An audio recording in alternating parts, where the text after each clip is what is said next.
Hey! In this video, we will see how we can install the Termux application on our Android device in a proper way. And this video is also for those who has installed the Termux application already on their phones. So many of you might have installed your Termux from the Google Play Store, right? But unfortunately, you are doing wrong.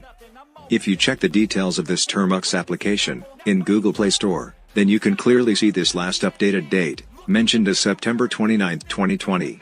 So, from 2020, Termux is not updated on this platform.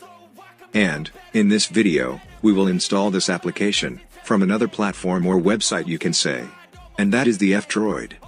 So, check the description of this video, and visit this website on your Android phone. Then scroll down, and see this suggested tag, and here you will see the latest update released in 2022. And we will install this version of Termux on our Android device. So scroll down a little bit more. And click on this download APK link. And download the application. The size of this application is almost 100 megabytes. So the file is downloading, and after it completes, click on it and install. And then, open. During the installation, it may ask you to grant permission for installing files from Google Chrome. So simply allow it, and proceed.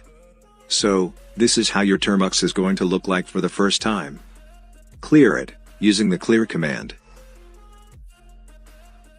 And run a fresh update and upgrade by using apt update and apt upgrade. And this version of Termux will solve almost all the errors you were facing in the previous version. Now after you complete the installation process successfully, then please come back to this channel again and watch this video, things to do after installing the Termux, and then you can also prefer visiting this playlist, Termux tutorial for absolute beginners. And thank you for watching this video. See you in the next one.